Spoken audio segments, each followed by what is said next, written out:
Yes, sorry about that. I'm here at the courthouse and our internet is not the best. Aha. Okay, Jolene, are we live? Yes, we're live. Okay. Sorry about that. Well, we're not running too far behind. I'd like to welcome everyone and want you to know that in front of you, you have a call to order. But those of you that are on Zoom in the community, and especially our three potential board members, we want to welcome you to our Zoom meeting. And your portion of the meeting will be handled just like if you were doing the live forum in the auditorium. So we hope that we make this as comfortable as it can be. But again, we welcome you. In front of you, you would have an agenda, and I need a motion to approve that. I will motion. Okay. Second, Okay. Roll call, Randy Eaton, Yes. Justin Hubbs, Yes. Nicholas Strada, Yes. Richard Parker, Yes. Patty Wood. yes, Okay.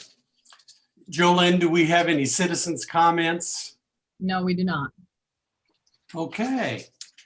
Item number 4, as you can see on your agenda, is the trustee candidate forum. And we have 4 questions for each of you that we will ask. And I will start. I just did it by doing basically, we do Amy, then we'll do Tim, and then we'll do Jeff. And that way it'll be like we do at the regular forum, where each of you will start with a specific question. You will be able to hear the other candidate answers, but we want you to feel comfortable. If you have any questions, feel free to ask. And then what we'll do after each of you have answered the 4 questions, then the board, we will actually cast a roll call ballot immediately. So this is a little bit different. I think maybe the first time for State Fair Community College doing it this way. But we want to welcome each of you, and we appreciate you showing your interest in the college. So is everyone ready to start? Amy, your last name was closest to the top of the list, so we'll ask you first. What does board governance mean to you, and how would you contribute to a board consensus while respecting the diversity of opinion and the free exchange of ideas? Well, I think board governance means that the board is responsible for the policies and the oversight, certainly of the president. And I think the way that I would contribute to consensus would be, first of all, to realize that every other trustee is worthy of respect, and certainly everybody involved with State Fair Community College. I think that working to listen first, to determine where they're coming from and what their concern or what they would find would be a benefit out of whatever decision that we're making would be important. I think taking a hard position early is not something that I do, but I like to get all the information. I like to hear what other people think. I like to make sure all voices are heard. And then that we would work together to make the best decision that we could. That might mean a compromise, as things often do. One of my professors always said that in matters of preference, be flexible, but in matters of principle, stand like a rock. So, hoping that we could agree on the principles while being flexible with the preferences. Okay, thank you, Amy. Okay, Tim, you are next. Yes, sir. Can you hear me okay? And yes, Okay, and thank you. the question to you is describe how you will be involved with the college and what you would do personally to advocate for State Fair Community College and its students in the community and also at the state and national levels. It's one of those things that in the position I currently hold and have for the past 10 and a half years, I've encountered a lot of juveniles that have lost their way to some degree or another, some more, some less. And in turn, I seem to be referring to the opportunities that State Fair Community College offers, not just for the people that I see, but also for the parents that I deal with. It's one of those odd situations that I have lived the life of being a student of State Fair Community College and have benefited from the goals of the college, having the accessibility, the affordability, the encouragement from instructors and other staff. The facets that State Fair Community College offers, it's one that I believe personally it sells itself as long as people know. And in turn, one of the big things in so far as my life, as far as working, whether it be the latter years of the sheriff's office or when I was working at Callis and Associates, was the ability to perform public relations services. And although the public relations I might have done was dealing with law enforcement or dealing with the clients that I represented at Callis, the concept is there. You have to be able to present a clear and concise direction, and offering what State Fair Community College has and what their future is looking toward. I was able to review several of the recorded meetings of the board, and it's one of those things that you have. It's not even a diamond in the rough with the college, and being able to promote that, I feel successful in being able to do that. Okay. Thank you, Tim. Yes, sir. Jeff, Yes. the third question is, what is your vision for State Fair Community College, and how will that guide your actions as a trustee? Okay. Well, I think you all are on a very good track, on the right track in the workforce development kind of line of things. And I think that's the future of the college, in my opinion. There is such a demand right now in this economy for workers and skilled workers. And I believe that you as the college are in the right place at the right time. And with Olin Howard Center being built, things are going that way already. And so my vision for the college, I think, is more just to continue the good work that you're doing. From an outsider looking in, I've not identified anything that I think is wrong, or that I certainly don't come with an axe to grind or a negative agenda, but simply to jump on board and support the good work you're already doing.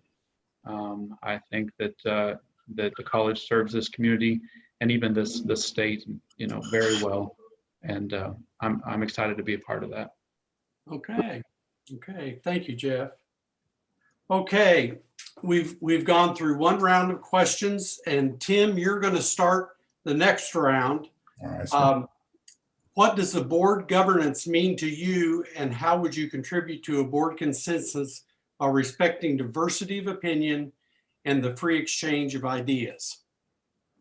I think Amy defined it rather well. It's the three-prong aspect of the board to legislate and to have the executive issues, and then to also appraise the environment and the work that the college is doing.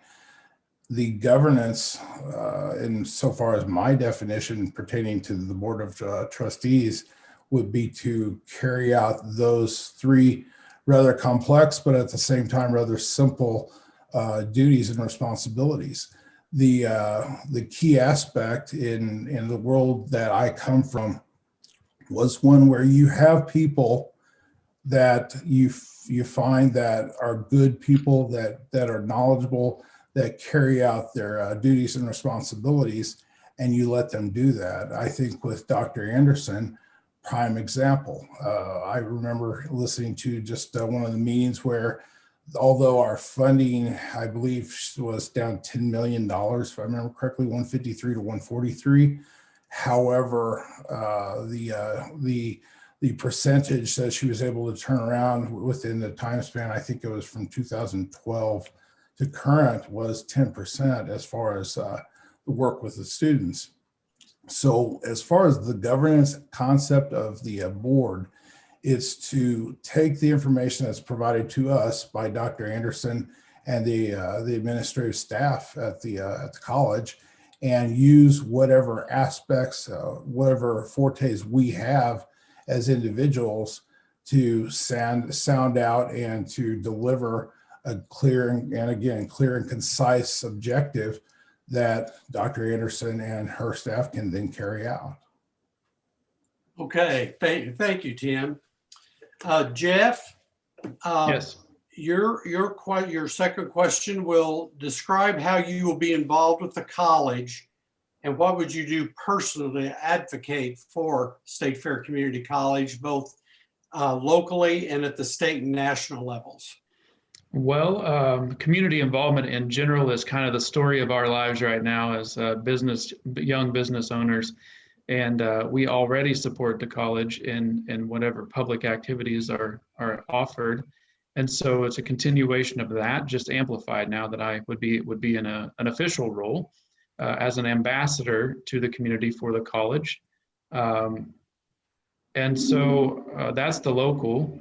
And I've heard that there are state and national conferences that would be definitely something that should be looked at if I were to serve on this board. And so I'm open to being involved in those as well. So again, it's just a continuation and an amplification of what I'm already doing. Okay, thank you, Jeff. Amy, question number 3 to you is, what is your vision for State Fair Community College and how will that guide your actions as a trustee? Okay. When I think about where I want to see State Fair go, I think about where it's been. And I think about the ways that even when I was in high school and elementary school, it was providing opportunities for me, making the world bigger for me. And the way those things look now is different. Obviously, we're doing things online. That was nothing that in 1991 anybody was even remotely thinking about. But I think to continue to deliver the best education, to continue to bring culture and arts and opportunity to exposure to the world, to the students that we serve and the people we serve in Benton and Pettis County and the Otterville School District, but really all of the centers that we have all over this part of the state and the region. It's going to look different the way that we do those things, I think, but I think to continue to do those things in workforce and in dual credit and in getting your associate's degree while you're still in high school, CTC opportunities, the Olin Howard Center, just all those things. I'd like to keep those going forward and to be ready for whatever the next thing is. We don't know what that would be yet, but to make sure that we're ready. Okay, thank you.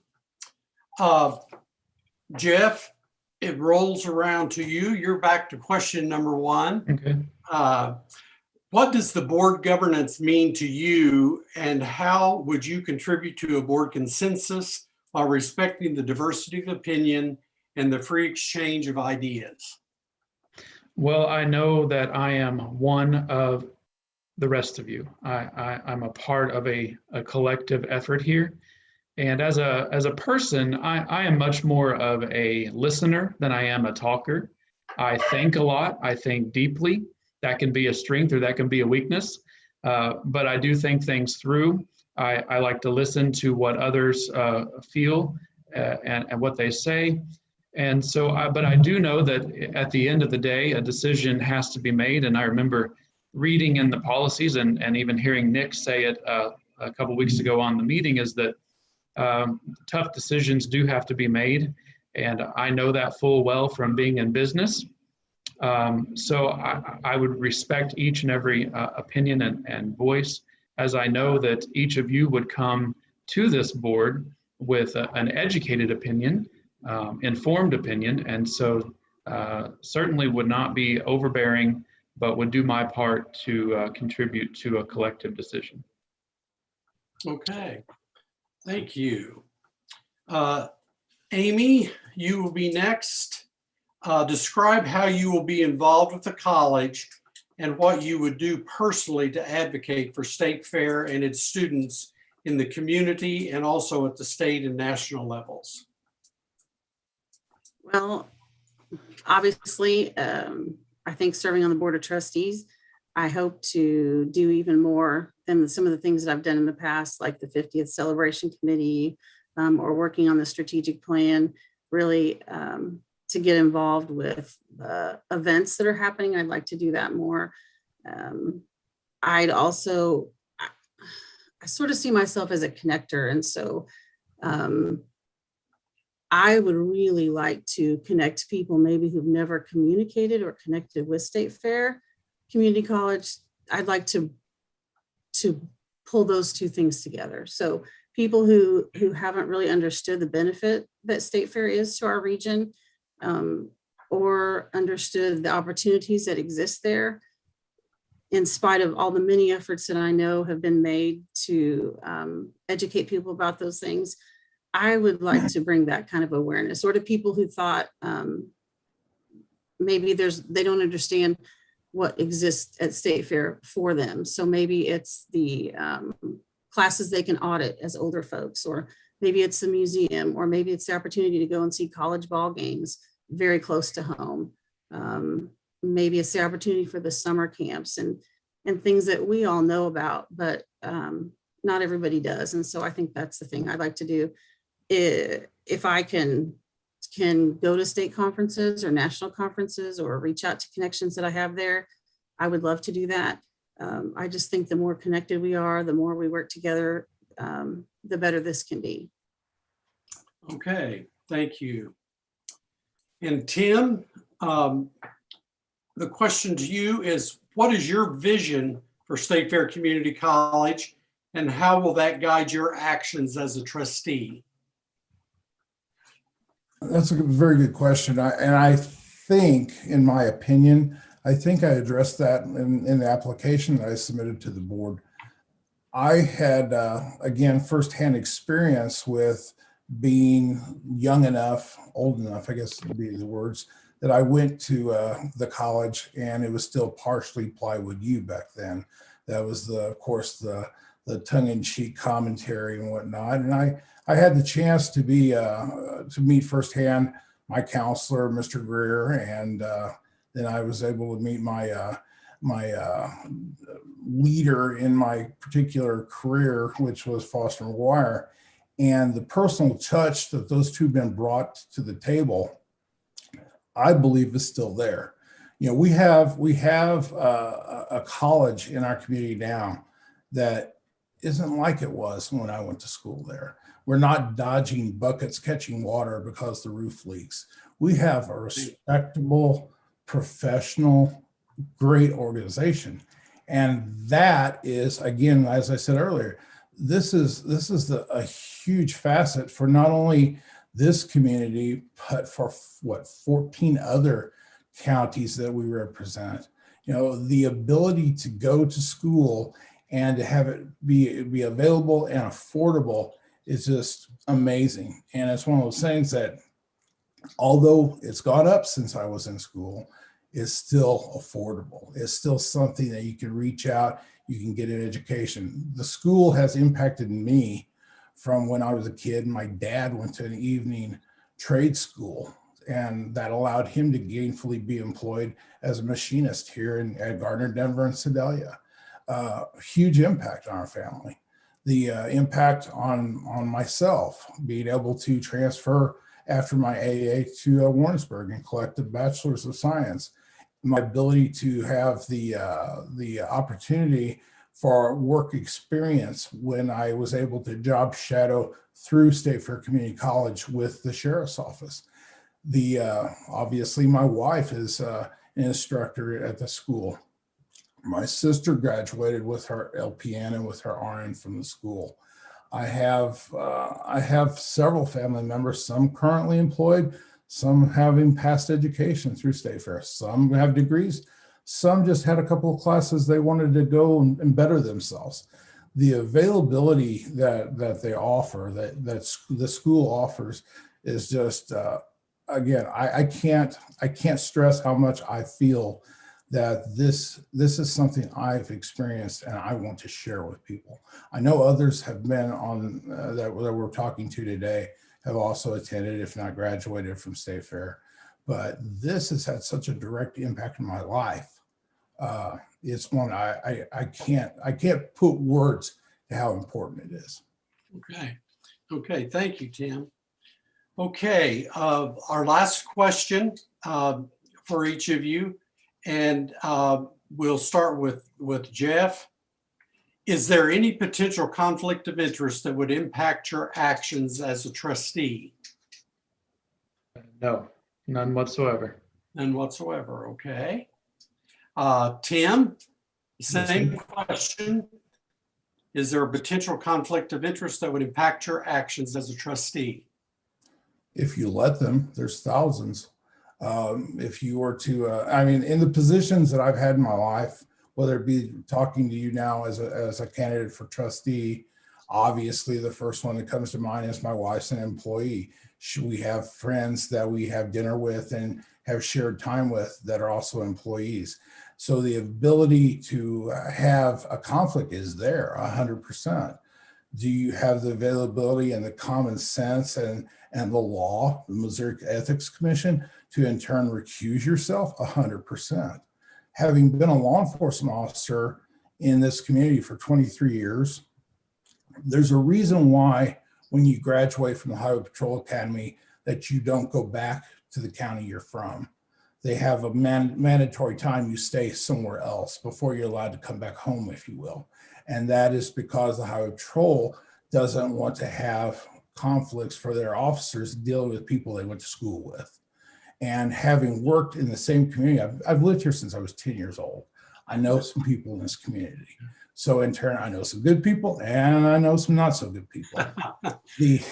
The elements of my job, I've worked as a patrol officer. I worked as a narcotics officer.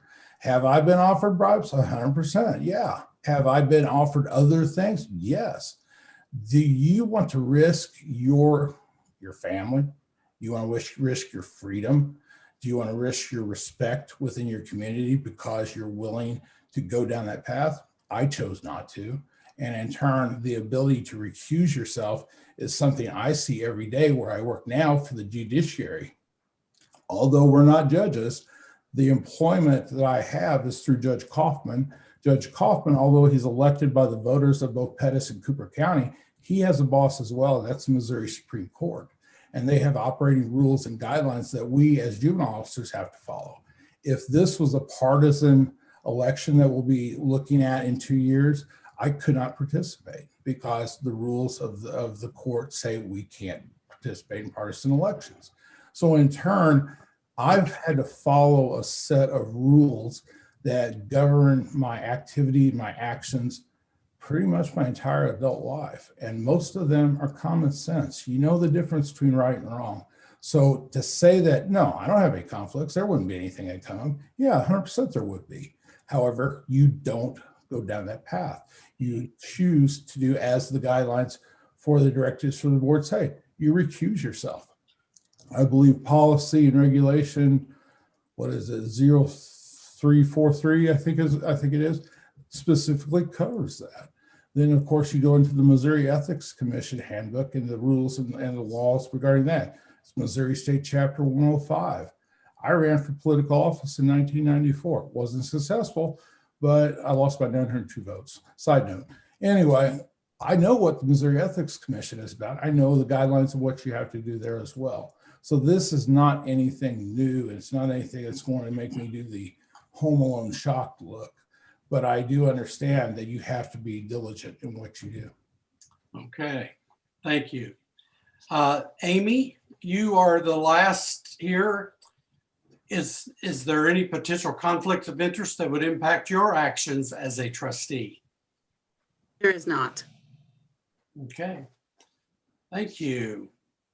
Well, I'd like to, that completes our questions.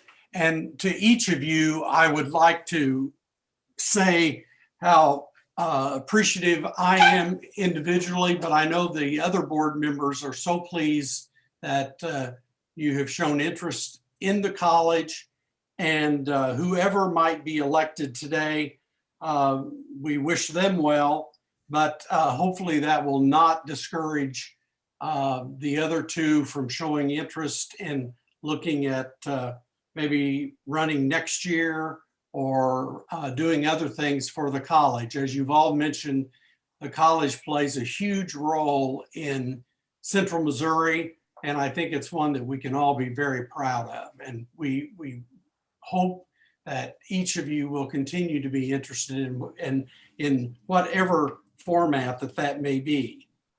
So unless there's any other questions, what we will do, Jolynn will do a roll call vote, and each of the 5 board members will state their choice, and then we will, depending on how that turns out, then we'll go on to the next step, I guess you'd say. So, Jolynn.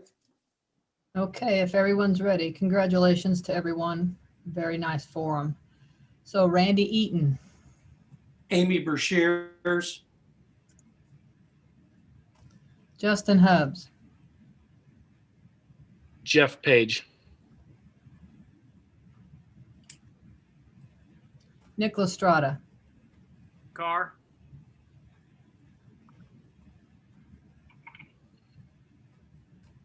and I'm going to repeat that. You said Tim Carr. Yes, ma'am. Thank you. Richard Parker, Tim Carr. Patty Wood, Amy Brashears. Okay. You all make sure that I'm looking at this correctly, but we have 2 votes for Tim and we have 2 votes for Amy. So we will do a second roll call vote with those 2 candidates, between those 2 candidates. okay. Randy Eaton, Amy Brashears, Justin Hubbs, Tim Carr. Nick Lestrada, Tim Carr. Richard Parker, Tim Carr. Patty Wood. Amy Brashears. okay. Thank you. It looks like that Tim Carr has received 3 votes, therefore making him the candidate that will serve out this open term. And again, I want to thank both Amy and Jeff for being involved in this forum and showing your interest. And Tim, welcome Yes, sir. aboard. Thank you very much. And we will move forward. And if you are interested in staying involved with the Zoom meeting, that is fine. But we will continue on the agenda and move forward. Thank you, sir. And do you mind if I say, Amy and, No. and Jeff, I really appreciate you guys. I mean, you guys are really what this college needs. So I hope you think as things come up that you guys will come out and help, I guess me now, help us. So thank you guys. Thank you to each of you, and congratulations, Tim. And you've made a good decision. Thank you. Thanks to each of you. Okay, thank you. Thank you. Okay, next on the agenda is we need approval of the minutes of the February 25th meeting and of the special board meeting on March 11th. I need a motion and a second, and then Jolynn will ask for do the roll call vote. I motion we move. Here a second? Second, Okay, Roll call.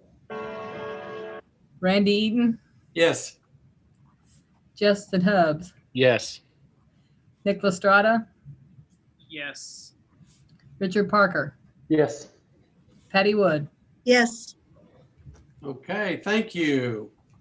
Next is our warrant, and Keith, I think you are going to present that. Well, Keith is on verbally, but I have it in front of me, so I think I can actually present the word unless Keith, do you, I don't know if you have it in front of you or not. I'll proceed, and he's here to answer questions if you have any. So the warrant for February of 2021 indicates that the business office issued 307 checks or direct deposits in the amount of $867,122. In payroll, the business office issued 964 checks or direct deposits to 488 employees in the amount of $911,658. Income and payroll taxes, you can see, was $174 or $174,425. And then we had financial aid checks and refunds in the amount of 858 of those for $855,393. Our utilities were $53,433. And then credit card processing fee of $4,305 and a bank service charge of $15. So total disbursements for February were $2,866,351. I just may let you do that more often, Dr. Anderson. Okay. And that was sent to Justin for verification. And Justin, you made sure it was right, correct? Yes, sir. Okay, I need a motion and a second. I'll make that motion. Oh, sorry. I'll second.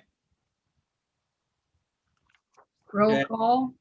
Randy Eaton, Yes. Justin Hubbs, Yes. Nick Lestrada, Yes. Richard Parker, Yes. Patty Wood. Yes, Okay, thank you. Item number 7 is a revision for the academic calendar. And Dr. Bates, I think you're going to present that. Thank you, sir. Good afternoon. By board policy 1110, the board approves the academic calendar. That process occurs every 2 years. You have approved the academic calendar through academic year 22. We come to you today asking for a revision in the current academic calendar. As part of that academic calendar, it includes a day set aside when the college closes for business but is open for a career day. And that career day, on that career day, typically up to 2,000 high school and middle school students come onto campus and explore different careers. Due to COVID protocols and other issues, our career day team has consulted with high schools and other stakeholders, and they're recommending a new format for that career day. We're actually going to divide the career day into several smaller days when we do some targeted career explorations with high schools in our service region. For that reason, we don't need to cancel classes for a day and kind of close the campus down for a career day. So our recommendation is to revise the approved academic calendar to remove the career day from Tuesday, September 28th, fall 21 semester. So that's our recommendation. I'd be open for any questions. Okay, so what we're actually doing is just removing career day on the calendar. Is that correct? That is correct. And it'll be just a regular. We'll have classes as Yeah, scheduled okay. on that Tuesday. Okay. Do I hear a motion? I'll motion. Second. Do you have any further questions? Jolynn? Roll call, Randy Eaton, Yes. Justin Hubbs, Yes. Nick Lestrada, Yes. Richard Parker, Yes. Patty Wood. Yes. Okay, thank you. Before we move on, I'd be interested after the change in the format to hear an evaluation of the revised format in comparison with the format that has been done previously, and see make this an opportunity to see if there's a better way of reaching potential students and in the service area than we had been doing before. We'll be sure to bring that back to you. Every year we do an evaluation of the instructors who bring their students and others, and we will get feedback and share that. So Thank you. Okay, thank you, Richard. Okay, next is the approval of full-time faculty exempt and administrative positions for FY 2022. And I think Rachel is going to well, Joanna is doing this one again. go. Okay, Dr. Anderson. Yeah, Okay. yeah. So you have been provided a list of the positions that we are asking for approval. These do include positions that are currently held by employees. So those were the first several pages of positions. Those are currently positions that are in our current fiscal year budget, and they would be planned for in our next fiscal year budget as well. On your list, there are positions at the very end that we are asking you to also approve, as we did in our March 11 budget presentation. We talked to you about all of these positions and said, if we could work them into the budget, we would like to be able to consider those. And so at this time, I'm just asking you to approve all of these positions. Obviously, the ones that were white and the grant funded ones are dependent upon the grant, but those are in the budget. There's a group of green positions that we are asking that we believe could be put into the budget now, and they include a couple of instructor positions, well, several instructor positions, and positions that may take us a little long to fill. And for fall planning of the schedule, we would like to request that we move forward with advertising and filling those positions. So I'm just going to list those specifically, and then the others approve if the budget would allow. The ones in green include a full-time track and field coach, head coach, a math instructor, a science instructor, a health sciences instructor in behavioral health, a career and technical education full-time instructor that would be a business tech math instructor, and an associate dean for enrollment management. And when we showed you the budget on March 11, Keith showed you that so far in that preliminary budget, we were working with a net contribution of about $378,000 to the positive. These positions, if you look at what they would cost and what they would generate in revenue, would be about $300,000 of a cost to the budget, which would leave an additional revenue in the budget so that we would still have a positive budget. It's a preliminary budget at this point in time, but we feel comfortable being able to ask now to go ahead and move forward on the positions that are in green, and the ones that were in blue, those were those additional positions. We'll see as the budget development moves forward if any of those are able to be filled as well with your recommendations. So the list is in front of you, and we would ask approval of these positions. Obviously, it's always dependent upon being able to have a budget that supports them. Yes. Okay, thank you, Dr. Anderson. Do I hear a motion?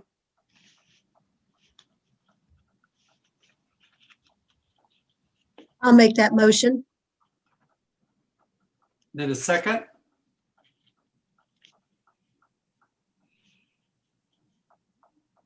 I'll second it. I'd like to ask a question or two. Okay. So- Okay, now we can, yeah. So Okay. is the proposal to approve the position, but not necessarily to budget the position? Well, all of the positions that we are bringing to you that were in white, that were not color coded, they are in the current budget, and we're moving forward with a budget to support all of those positions.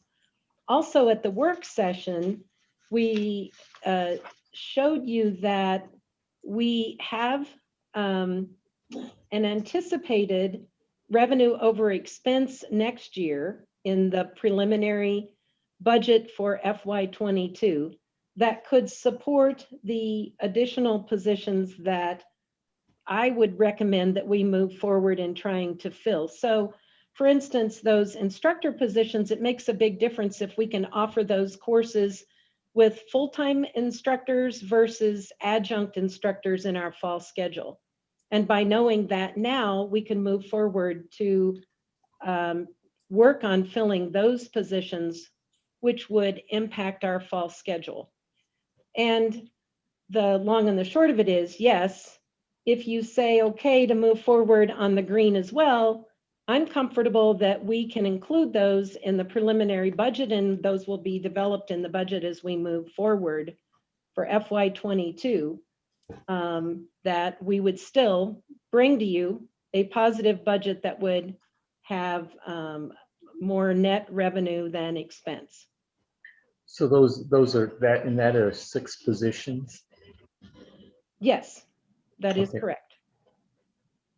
The ones that are in blue, which were additional positions that we did share with you at the work session, at this point in time, we're not recommending that we move forward with advertising and filling those, but it could be that if you prove them dependent upon a budget, we might get more state revenue than just the core allocation that they're talking about right now, because that's in play.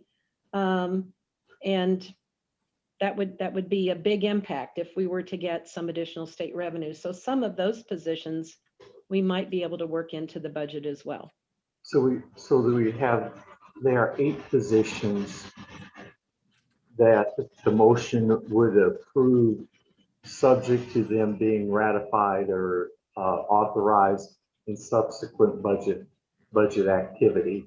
Correct. That just because we approve those 8 positions today would not mean that those are definitely going to be added. Correct. Absolutely.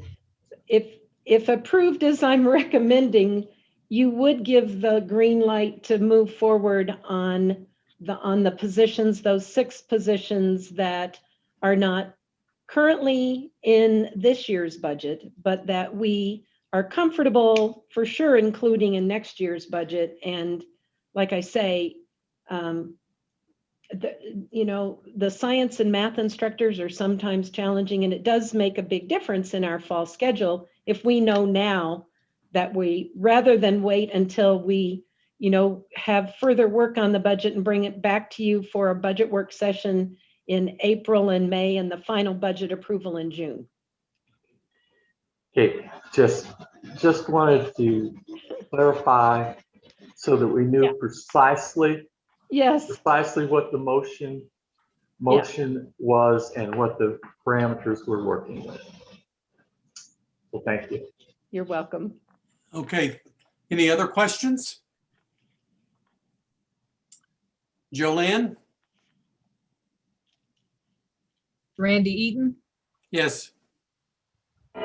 Justin Hubbs, Yes. Nicholas Strata, Yes.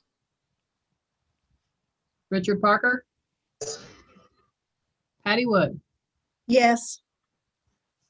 Okay, thank you. Okay, item number 9, the FY 2022 tuition and fee rate schedule. And I'm not sure who's Keith. going to present that. This is Keith. I'll do that. Okay, Can thank hear me? you. Yeah. Okay. We can. You'll get my voice.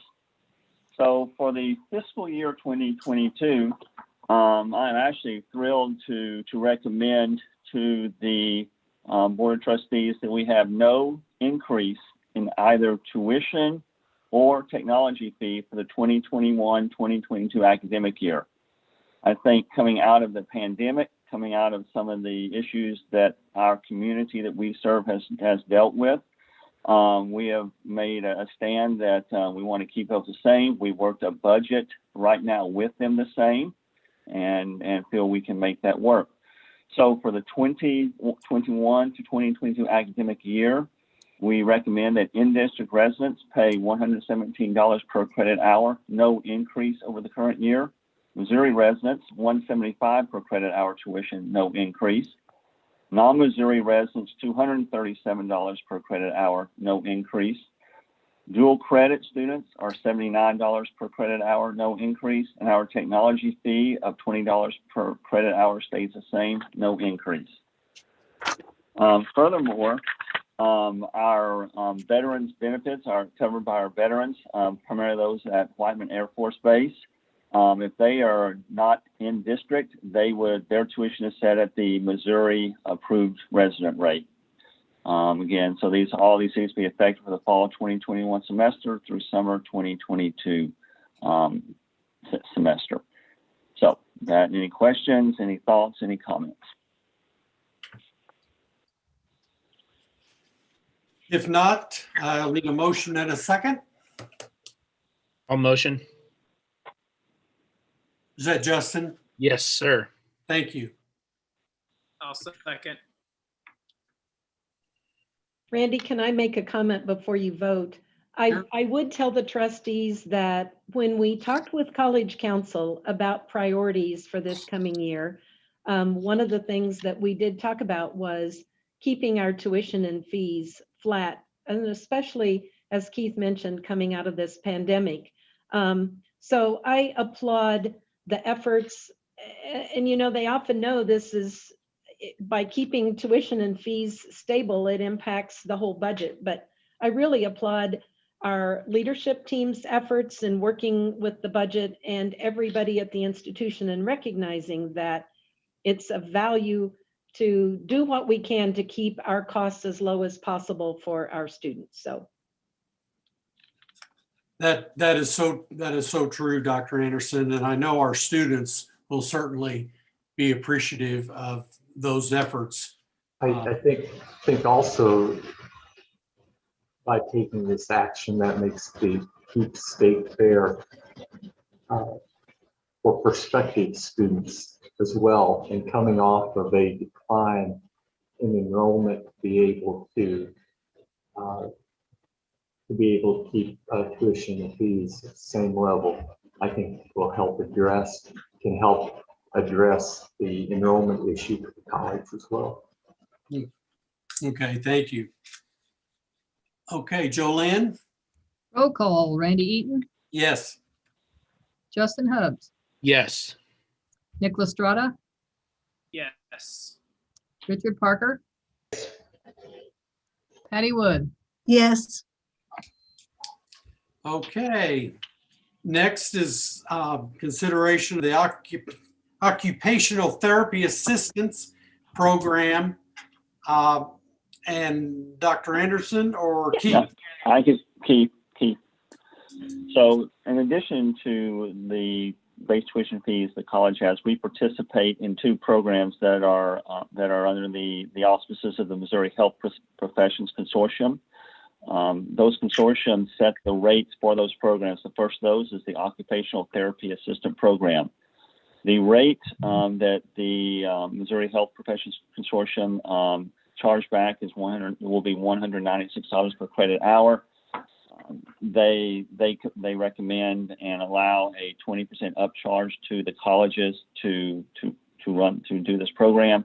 So the actual tuition rate to the student will be $251 per credit hour for these.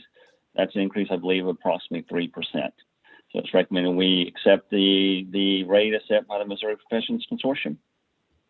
And I would just remind you that there are 5 institutions a part of this. We are the fiscal agent for the OTA program, but it includes East Central College, Moberly Area Community College, North Central Missouri College, and Three Rivers Community College, along with State Fair. The presidents of those 5 institutions make up the board for the Missouri Health Professions Consortium. And these 2 programs wouldn't be possible for any one of us to run those financially, but by being a part of the Health Professions Consortium, we can offer those programs to our students and keep those programs viable. Okay, thank you, Dr. Anderson. I need a motion and a second. Motion we move. Second. Patty? Jolynn? Roll call, Randy Eaton, Yes. Justin Hubbs, Yes.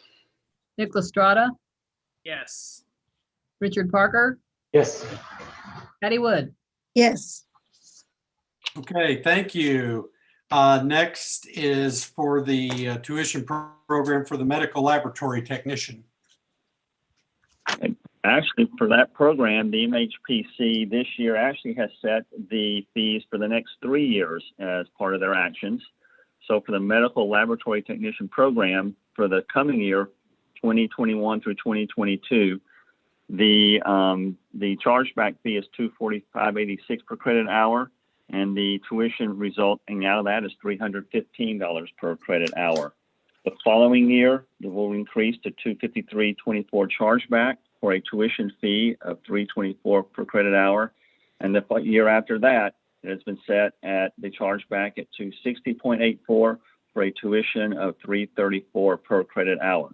So this motion today will approve the tuition and fees for the 3 years that you've seen there, as recommended by Missouri Health Professions Consortium. And Moberly Area Community College serves as a fiscal agent for this program. Okay. I'll need a motion and a second. I'll motion. Okay. I'll second. Okay. Roll- Any questions? Jolynn? Roll call, Randy Eaton, Yes. Justin Hubbs, Yes. Nicholas Strata, Yes. Richard Parker,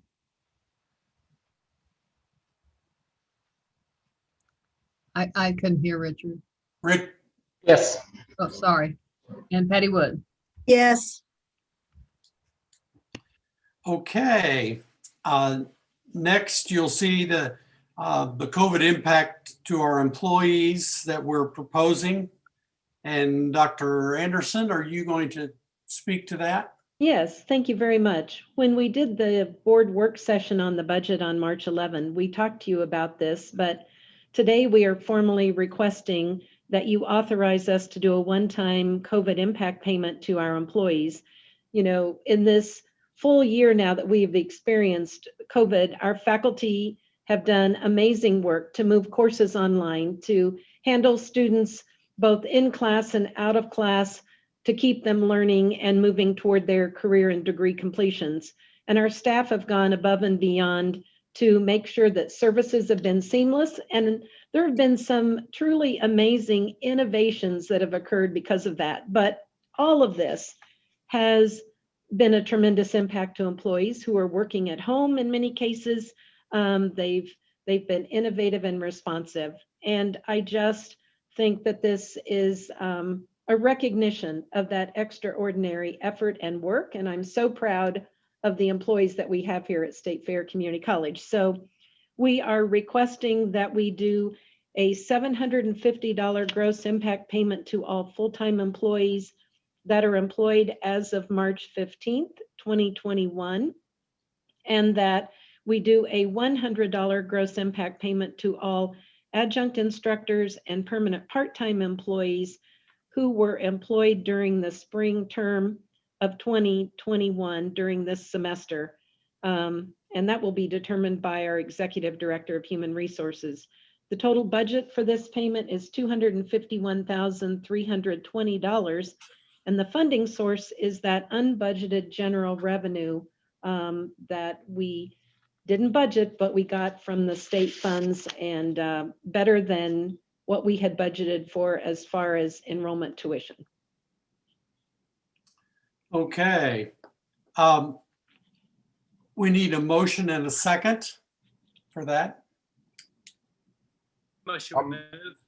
I'll second.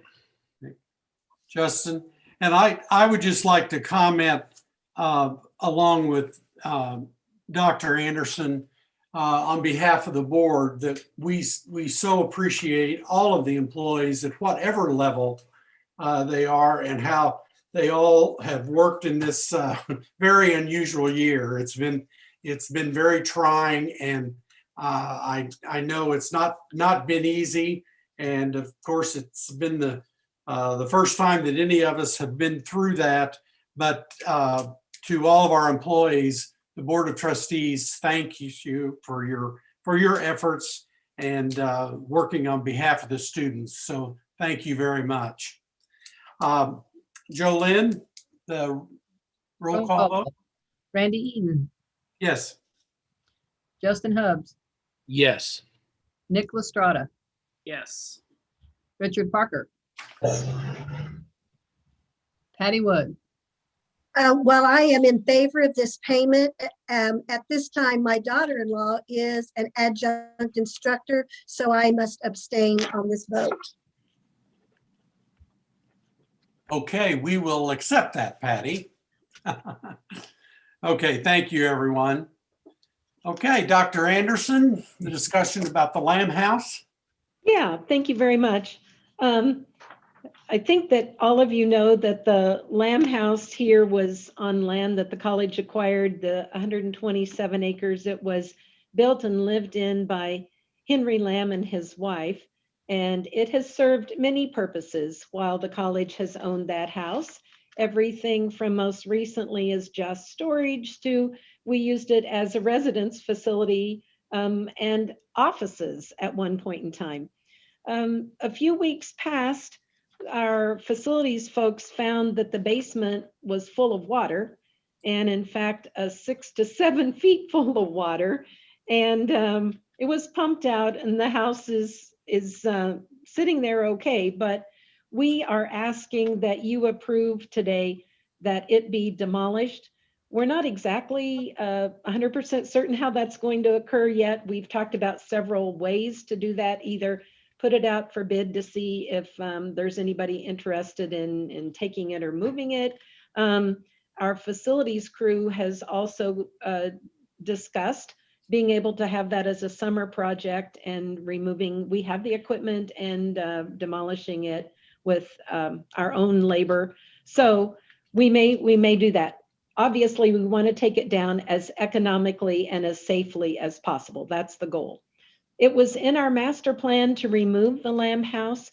Mary, through the foundation, has reached out to the daughters of the family so that they know what our plans are, and they were perfectly fine with that. They understand, and she had offered if they would like a brick or some memento that we would provide that to them. So we've had good communication, but we believe that once this does begin to come down, and by taking action, people will know why we had to do it.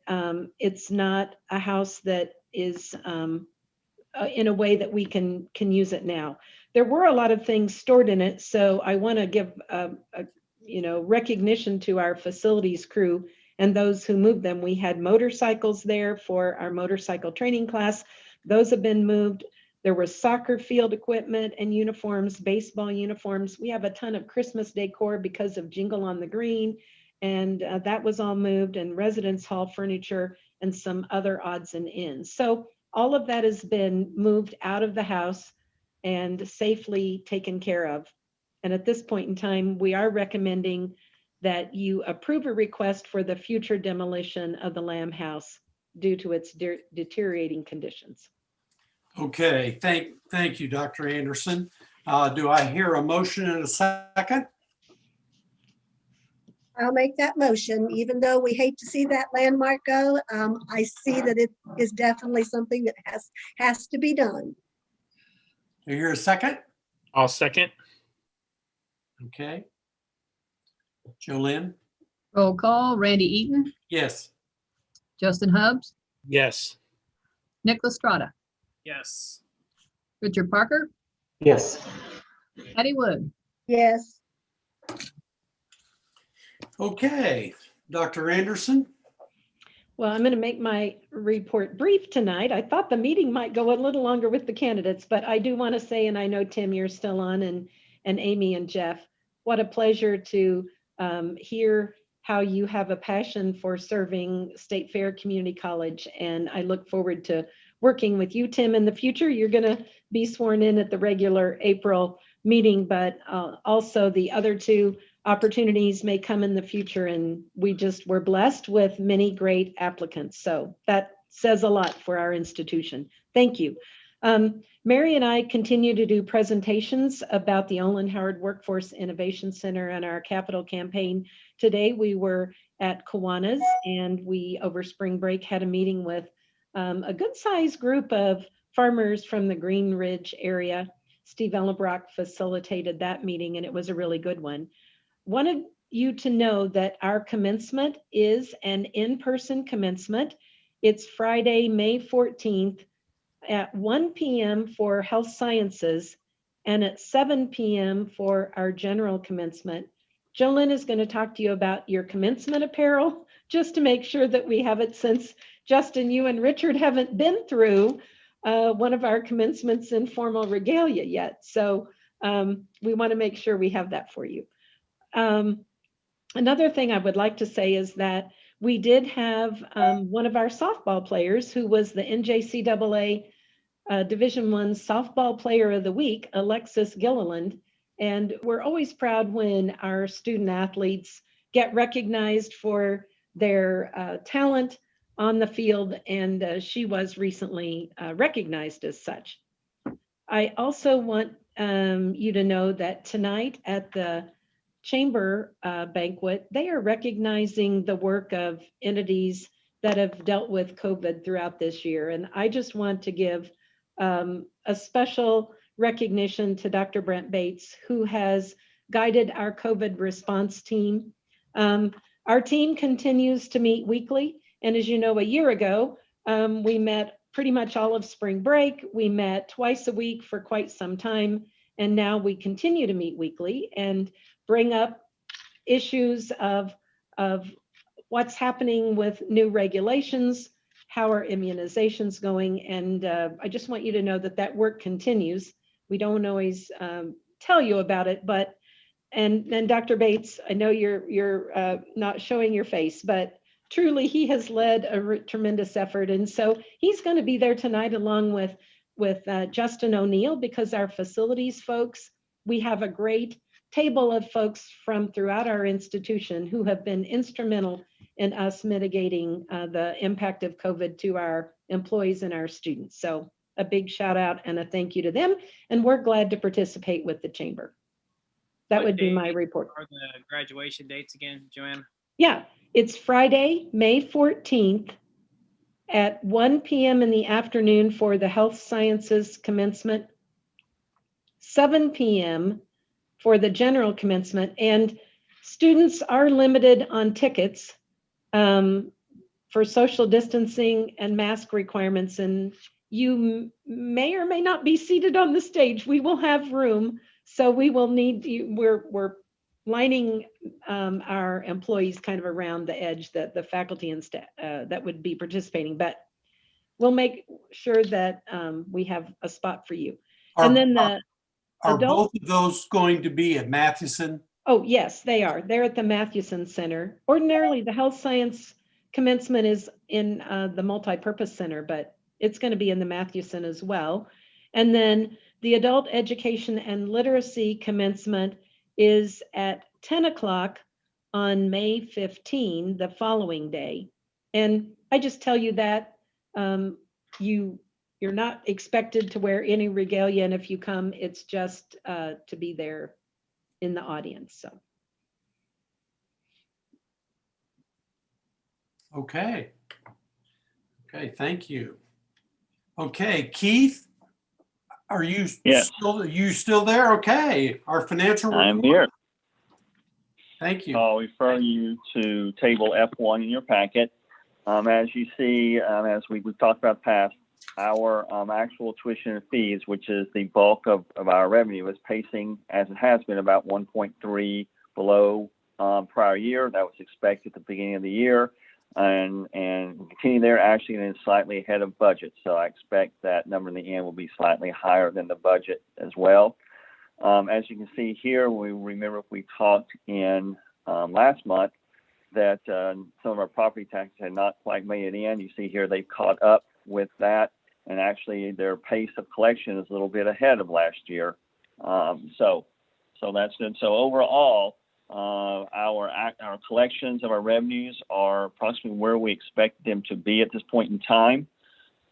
We expect our state appropriations obviously to be ahead of budget and catch up there. So overall, we should be slightly ahead of budget in our actual revenues. And then, as you can see, by this point in the year, we've received about almost 90% of our budgeted revenues for the year. The fall semester's done, the spring semester is in. Really, all that's left is the summer to go. On the expenditure side, again, we're pacing right where I thought we would be. We will probably come in a little bit under budget there as well. Probably not a lot. It will be pretty close, which is what I would hope. You can see on the bottom line, even though we've had a significant decrease from the prior year in our tuition and fees, that our bottom line revenues over expenditures is a little below where it was this time last year. I expect that gap to actually close a little bit as our state appropriations catch up and keep us from an overall standpoint of our unrestricted educational and general revenue funds, probably from a bottom line about where we were last year, even in the face of fighting pandemic and having enrollment declines from the prior year. So I think the budget's working. I think our folks and employees have recognized it. They're working well, and actually because of that, it's what's letting us add the positions to do the things we're doing next year, because we were frugal this year and smart, I guess is the way of saying it. So. Okay, that sounds very good compared to what a lot of the things I hear that other institutions are having to deal with. Thank you, Keith, for all of your work. Okay, at this point, does the board, any individuals have anything they want to bring up or anything to discuss? Okay. Wait, just, I was trying to get unmuted. How's the budget for community colleges going in the legislature so far? Well, there was a budget hearing today, And there was a proposal that the House was considering adding some money to the community college core. That didn't initially get in, but they were going to submit it as an amendment to the budget committee. And I haven't heard the outcome of what happened today, but there were positive vibes yesterday, Richard. So that was potentially a $3 million increase to the whole community college sector's budget. So, I mean, it's not going to. So far, it's the same level, but there is a potential for $3 million to be spread over the state. Correct. So far, our core budget from when we had full core is moving forward, and there's the potential for some additional money as well. Is there anything that board members can do or need to do? Well, thank you for asking, because I had written down in my report to ask. Generally, we would be making legislative visits, and that old cowgirl there is going on behalf of the cattlemen's on a regular basis. And I would like to plan visits to the Capitol. And if any of you would like to go, it's just been a crazy time so far, but my calendar, and we could get there. Usually we go on a Wednesday, Thursday, Tuesday, Wednesday, or Thursday. Fridays, they're kind of out of there. And so we could go and make visits and encourage them to keep the core in the budget. We can visit. We have a lot of legislators to speak to, but if you have personal connections with the legislators that represent us, it would be good to put in a good word. But I don't think it hurts to go over and personally see them, be in their offices. And I will begin to make those arrangements now that we're past our spring break and kind of their spring break. We'll get past that and then we'll go. Okay, and I'll indicate that I'd be willing to Okay. try to make those visits and begin to establish some relationships. Awesome. That'd be Count me great. in too. Okay. And I'll be happy to go too. Okay. I Well, could as I see others of you nodding, so I will get those arranged and then let you know what days we can all trek over there.